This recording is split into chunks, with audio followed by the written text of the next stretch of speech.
en esta palestra donde las voces se alzan y los caminos se bifurcan, donde el cristiano es romanista o testigo, o hay necios e insensatos, locos para contar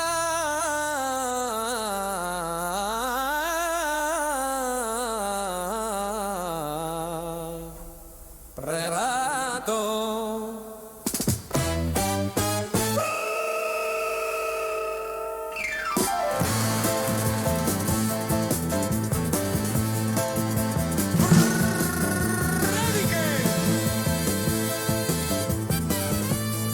que sobrevuelan el Imperial y las 11 calvas. Cuervo y campaneros blancos.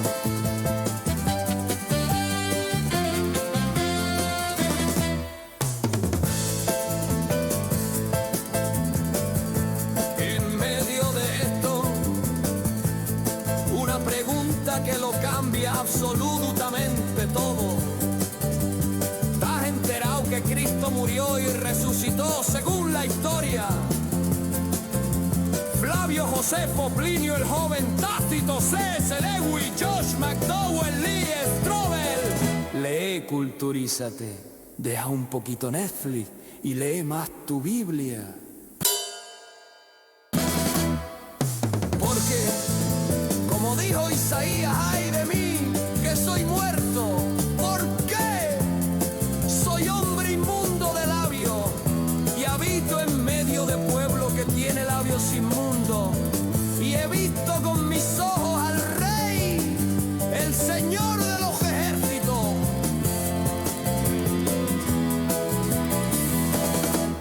Aún así vive la vida, que vida solo hay una. Sí, vive la vida, pero como que hay un juicio con Dios, esperándote.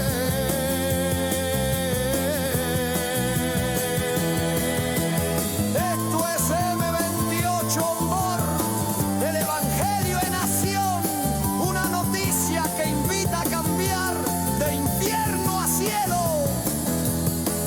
No hay más.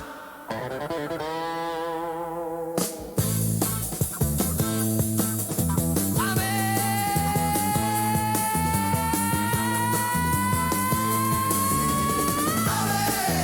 así es. Amén, verdad. Amén.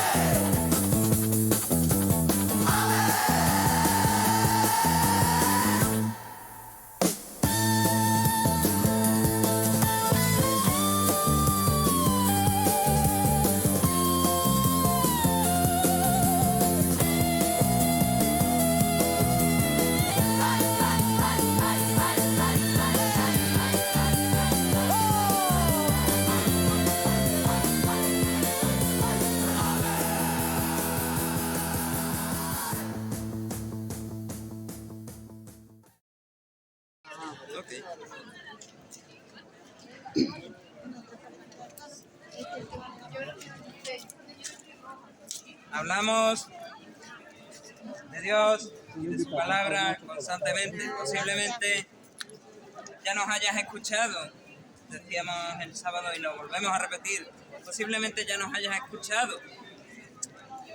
En ese sentido, ¿qué opinión tienes de nuestra enseñanza? Acabo de escuchar una nueva. Estos son apocalípticos que hablan de que el fin se acerca, de que hay que arrepentirse, de que hay que bautizarse, pero eso no es lo que dice la palabra de Dios. Hemos escuchado, estos son de la religión X, de la secta Y. No les escuches, no les prestes atención, dicen algunos. Sois herejes, estáis enseñando falsedades, dicen otros pocos. Entonces la pregunta obvia y más que evidente es, vale, tú dices que a lo mejor mis palabras son reales, tú dices que a lo mejor estoy enseñando falsedades, que soy hereje, que no me escuchéis. Pero puedes saber si lo que hablamos y sobre todo lo que voy a decir yo es cierto o no. Dame esta concesión. Una sola concesión te pido. Y sí, definitivamente lo puedes saber. Pero bajo esta realidad de las Escrituras, Pablo enseñó a los romanos: antes bien, sea Dios veraz y todo hombre mentiroso. Si esta es la palabra de Dios y si tú crees en Dios, entonces lo que yo te diga es relevante para ti. Si no crees en Dios y no crees en la Biblia como su palabra, entonces no sé qué harías o qué ganarías escuchando. No es para ti el mensaje. Pero, repito, si esta es la palabra de Dios y tú crees en Dios, quédate a escuchar lo que Dios tiene que decir y no lo que el hombre dice. Es más que evidente cuando una enseñanza viene de Dios y cuando viene de los pensamientos del hombre. Hablamos de falsos maestros, hablamos de ese contraste de las enseñanzas de la gente, de las enseñanzas de los hombres. Y la palabra de Dios enseña, el mismo apóstol Pedro enseñó en su segunda carta, capítulo 3, por lo cual, oh amados, estando en espera de estas cosas, procurad con diligencia ser hallados por Él, sin mancha e irreprensibles en paz. Y tened entendido que la paciencia de nuestro Señor es para salvación, como también nuestro hermano amado Pablo, según la sabiduría que le ha sido dada, os ha escrito casi en todas sus epístolas, hablando en ellas de estas cosas, entre las cuales hay algunas difíciles de entender. Efectivamente hay pasajes complicados de entender en las Escrituras, las cuales los indoctos e inconstantes tuercen, como también las otras Escrituras, para su propia perdición. Así que vosotros, oh amados, sabiéndolo de antemano, guardaos, no sea que arrastrados por el error de los inicuos, caigáis de vuestra firmeza. Antes bien, dice Pedro, antes bien, creced en la gracia y el conocimiento de nuestro Señor y Salvador Jesucristo. A Él sea la gloria, ahora y hasta el día de la eternidad. Amén. El apóstol Pedro, al final de su vida, nos deja una advertencia solemne sobre cómo se maneja la Biblia, cómo se maneja la revelación de Dios. Reconoce en las cartas de Pablo y en el resto de las Escrituras que hay cosas difíciles de entender. Uno puede llamarse cristiano desde hace 30, 40, 50, 60 años, haber leído Ezequiel capítulo 1 y no haber entendido esa revelación del carruaje de Dios y de los ángeles llevando el carro de Dios. Uno puede haber leído la visión de Isaías en la presencia de Dios y cómo un ángel viene con el carbón encendido, toca sus labios y ahora es puro delante de Dios, y no entenderlo. Uno puede haber leído 1000 veces el libro de Apocalipsis, haber buscado entre eruditos y entre no eruditos también. Iker Jiménez seguramente haya hablado mucho del libro de Apocalipsis, del fin de los tiempos, de profecías difíciles de las Escrituras. Uno puede haber leído pasajes difíciles, leído personas que hablan de sus pasajes difíciles y aún así no entenderlo todo. Aún así no entender esas cosas difíciles, las cuales, dice Pedro, indoctos e inconstantes tuercen. ¿Qué español que piense en una religión distinta al catolicismo, pero dentro del cristianismo, aquí en España, ¿no ha escuchado alguna vez? Se acerca el Armagedón, se acerca el juicio final, debéis de venir a nuestra religión, por parte de los testigos de Jehová. ¿Qué español no ha escuchado estas palabras de los testigos de Jehová? Se acerca el Armagedón, se acerca el fin, venid a nuestra religión. Han leído el Apocalipsis, definitivamente han leído el Apocalipsis. Han estudiado el Apocalipsis, para eso tienen un calendario de estudio. Y sin embargo, posiblemente no entienden todo lo que hay escrito en este libro de Apocalipsis. Un libro que lo puedes ver literal, lo puedes ver como algo que ya pasó, puedes ver el simbolismo que hay al ser literatura apocalíptica. Y todavía, después de 20, de 30, de 40 años en el Señor, puede que no lo entiendas. Y sin embargo hay indoctos e inconstantes que tuercen la palabra de Dios. Contraste muy claro aquí. El falso maestro no es que ignore la Biblia, sino que lo utiliza para sus propios fines. Utiliza un término, la eisegesis, meter sus propios pensamientos en el texto.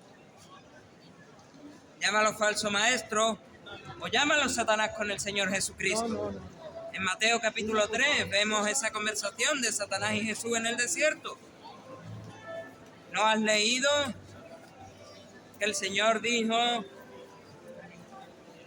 mandará sus ángeles a que te sostengan, cuando lo puso en el pináculo del templo?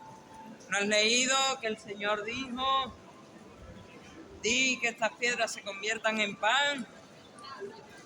Y Jesús le decía, estabas equivocado. Lo que el Señor dijo fue esto. La palabra de Dios dice esto, escrito está, decía Jesús. Amén. El diablo metía sus propios pensamientos en el texto para torcer la palabra de Dios. Lo mencionábamos el sábado cuando hablábamos del Génesis. El diablo le dijo a Adán y Eva, ¿os ha dicho Dios X? Mentira.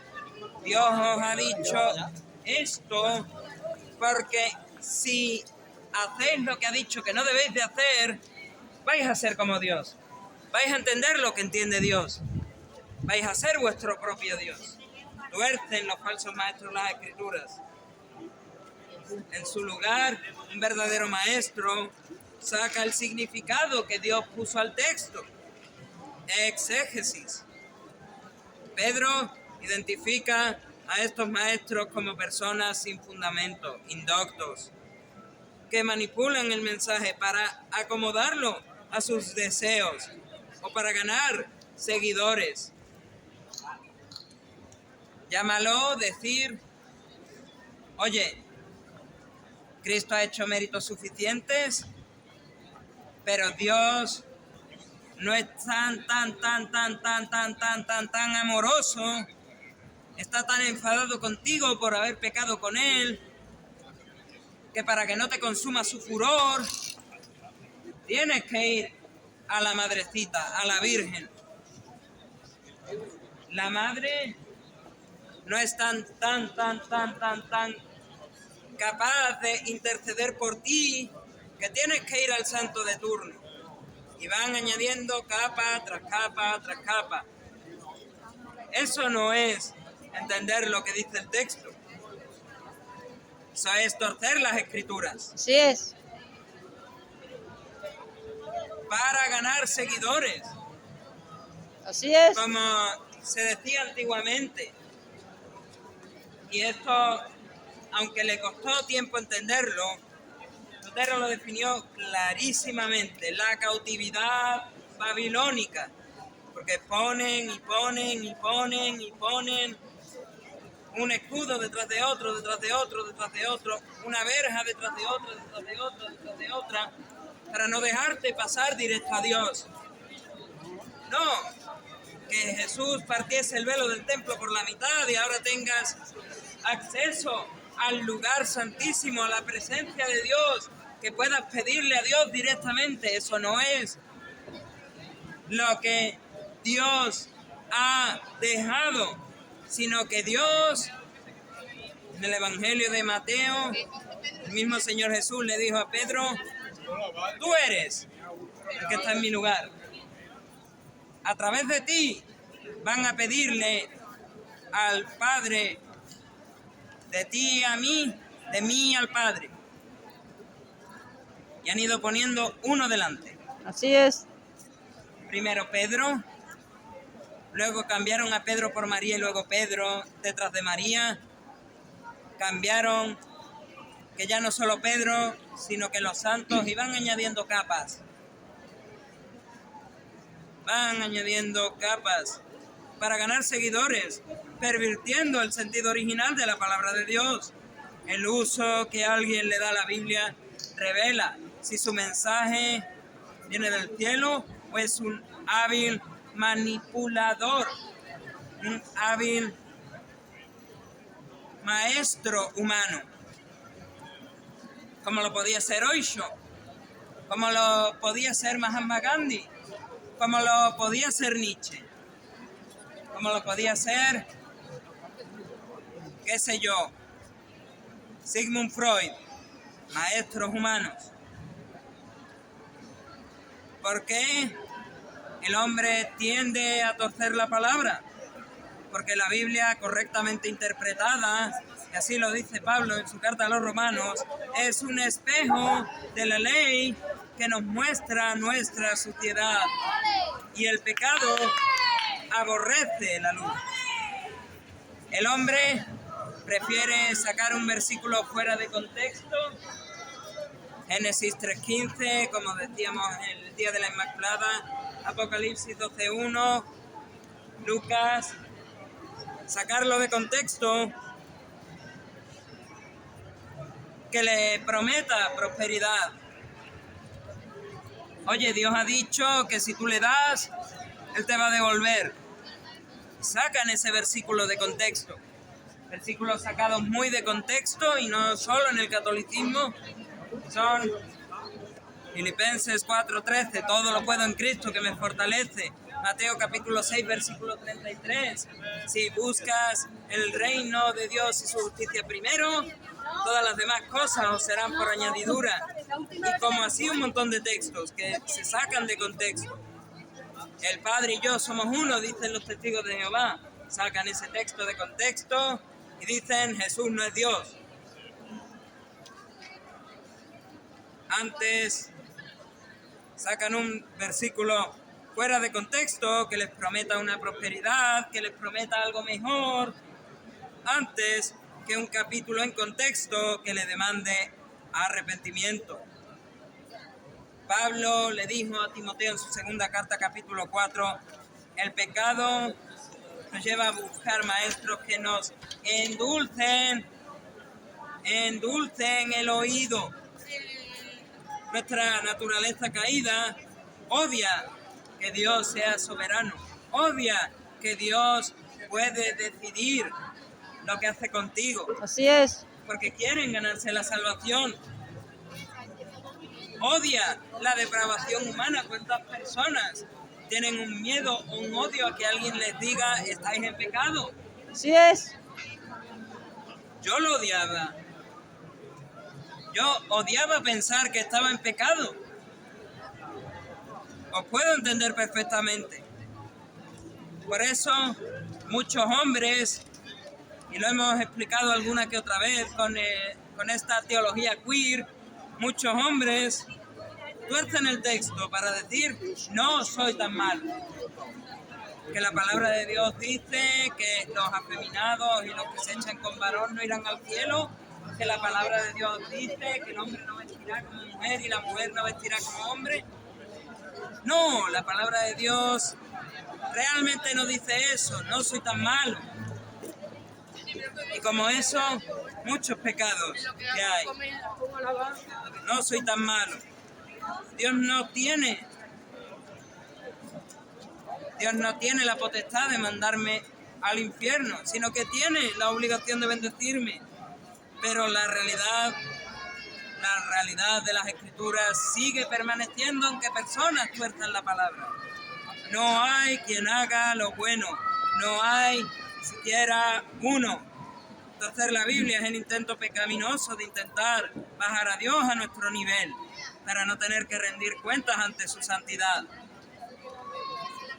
El nivel de santidad de Dios está aquí y nuestro nivel de santidad está por el suelo. ¿Y qué hacemos nosotros? Levantamos la cabeza para ver dónde ha puesto Dios la barra y después nos arrodillamos ante el Rey para pedirle perdón. O cogemos la palabra de Dios y empezamos a sacar textos de contexto para coger una barra imaginaria desde donde está el estándar de Dios, el nivel de perfección que Dios demanda, y la empezamos a bajar poquito a poco, poquito a poco, poquito a poco, hasta que llegue más o menos a nuestro nivel, incluso un poco más abajo, si es posible, para que parezca que somos buenos. Así es. Esa barra imaginaria, muchas veces para algunos, es: no soy tan malo como Hitler. Para otros puede ser: no soy tan malo como el vecino de al lado, como el compañero de trabajo. No soy tan malo. Y vamos bajando peldaño a peldaño esa barra imaginaria de nuestra justicia moral para que parezca que no somos tan malos. Porque no queremos rendir cuentas ante la santidad de Dios. No sé tú, pero yo no quería rendir cuentas ante la santidad de Dios.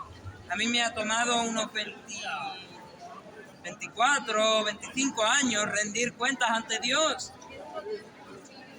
Me ha tomado 24, 25 años darme cuenta de que hay un Dios que lo ha creado todo, que tiene el poder de decidir lo que hace conmigo y lo que no hace conmigo. Amén. Lo que me pide que haga y lo que me pide que no haga. Hay un Dios y no hay una religión organizada a la que yo pueda ir y decir: así, estas son las normas que tengo que hacer para servir a Dios. Estas son las normas que tengo que seguir para acercarme a Dios. Esta es la escalera que tengo que construir hasta el cielo. La escalera, o si lo quieres en un sentido más adecuado, los pisos de la Torre de Babel que tengo que construir hasta el cielo para ir subiendo, subiendo, subiendo, me voy acercando más a Dios. Yo desde luego no quería rendir cuentas ante Dios y me imagino que tú tampoco. Pero hay un punto en la vida en que todos tendremos que rendir cuentas a Dios y no importa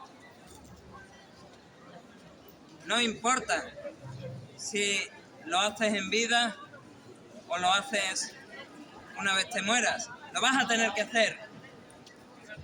Pedro es muy directo sobre la consecuencia de este mal uso de la Biblia. Los que la tuercen lo hacen para su propia perdición, dijo Pedro. No es un error académico, no es un...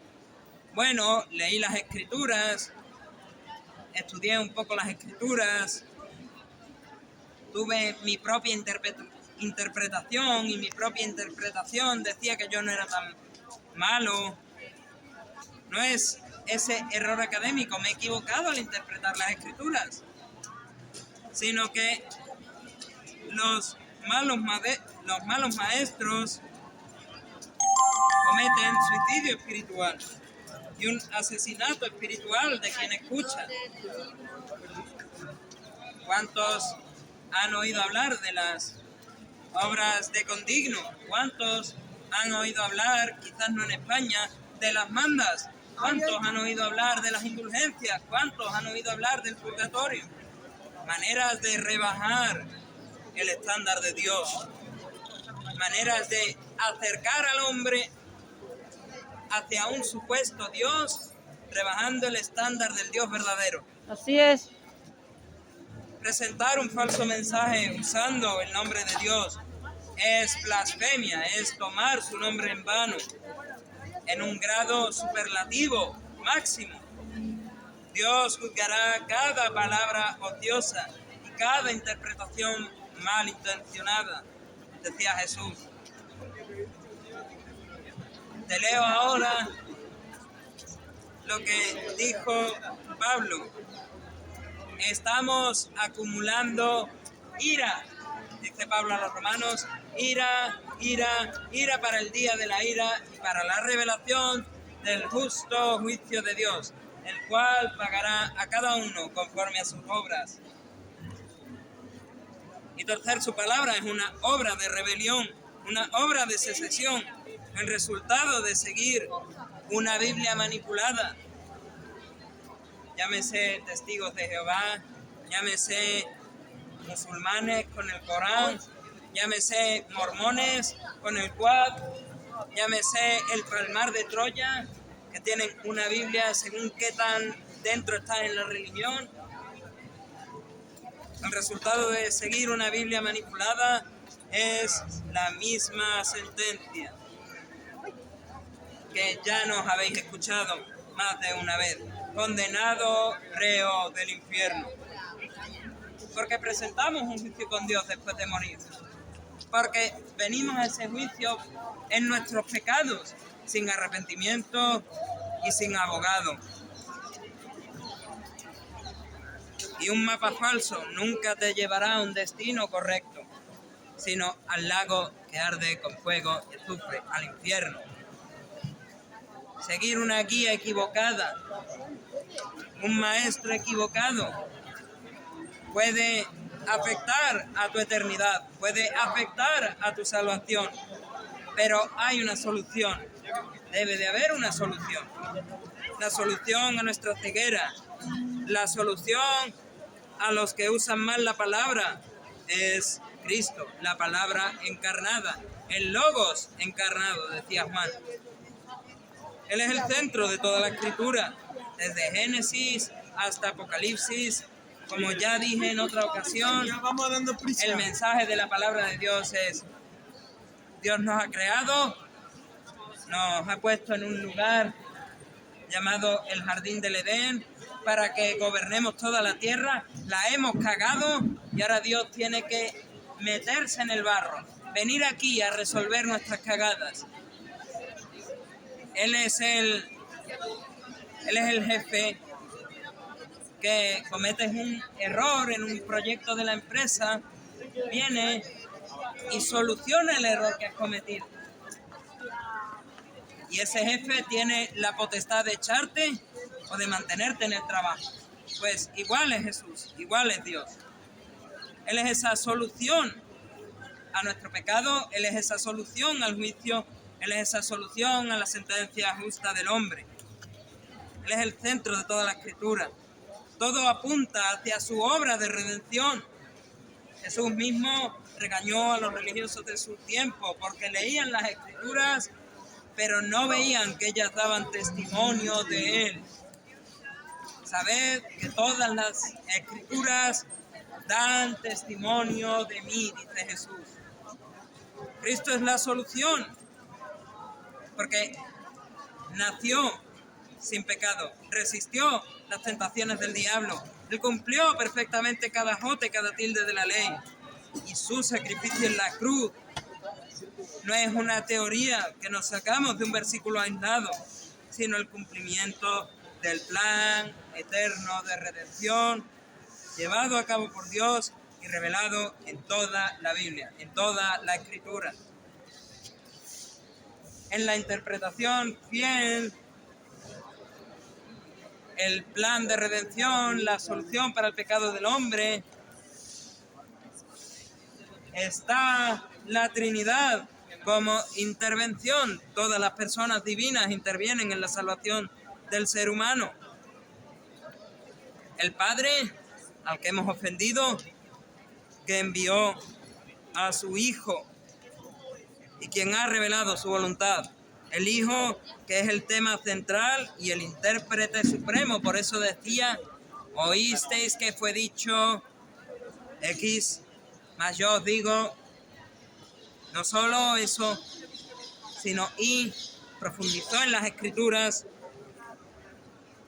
y el Espíritu Santo, que es el Maestro que nos guía a toda la verdad, según la palabra en Juan capítulo 16, dándonos el discernimiento para entender el texto según la mente de Dios y no según el capricho humano.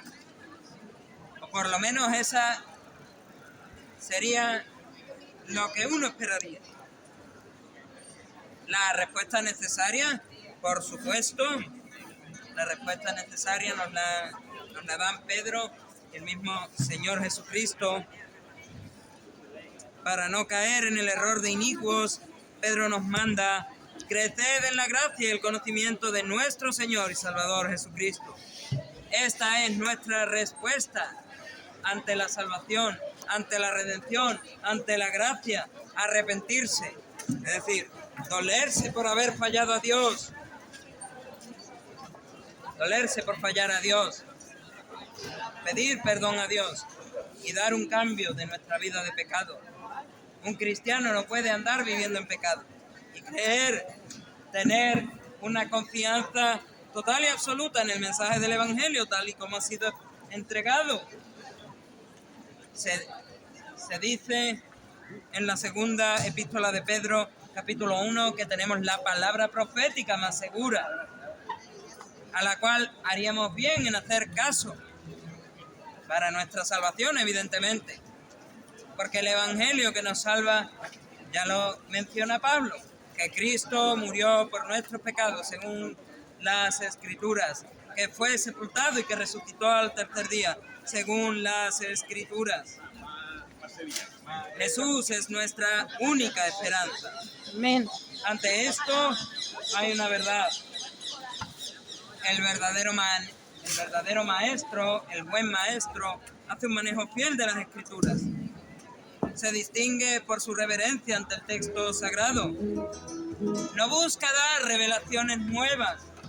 Llámese Elena de White, llámese José Smith, llámese Charles Russell, llámese, no lo sé, Pío IX, Gregorio XVIII, Pedro II, llámese, qué sé yo, Edir Maceida, llámese, ponle el nombre que quieras, de alguien que ha dado nueva revelación. Mahoma, Buda ha dado nueva revelación. Ese no es el deber del buen maestro. El buen maestro tampoco busca mensajes ocultos, como los gnósticos, sino que expone fielmente lo que Dios ya dijo. Expone la palabra de Dios tal y como es. Tal y como es. El buen maestro extrae el significado del texto, respeta su gramática, respeta su historia, respeta también su contexto. No hace que la Biblia diga lo que él quiere, sino lo que Dios quiere. El buen maestro interpreta la Biblia con la Biblia misma, siempre a la luz de la persona de Cristo. El buen maestro usa correctamente la palabra y siempre producirá dos cosas: santidad en la vida del creyente y gloria para Dios. Un buen maestro no busca el aplauso del mundo, sino la fidelidad al autor. Un maestro de Dios te llevará a las Escrituras para que veas tu necesidad y la suficiencia de Cristo. Un falso maestro te llevará a las Escrituras para que te sientas bien contigo mismo, mientras permaneces en tu vida de pecado. Concluyo. La advertencia final de Pedro es: guardaos, no sea que arrastrados por el error de los inicuos, caigáis de vuestra firmeza. Tu eternidad depende de qué palabra estás escuchando. La fe viene por el oír y el oír la palabra de Dios. ¿Es la palabra pura de Dios lo que estás escuchando o es una versión torcida por el hombre? Hoy es el día para volver a la verdad de Dios. Antes bien, sea Dios veraz y todo hombre mentiroso. No busques maestros que te den lo que quieres. Busca la palabra que te da lo que necesitas. A Jesucristo, que Él es el único camino y su palabra es la única brújula segura. Cree en Jesucristo, el Jesucristo de las Escrituras. Solo en su palabra encontrarás la vida eterna. A Él sea la gloria, ahora y hasta el día de la eternidad. Amén.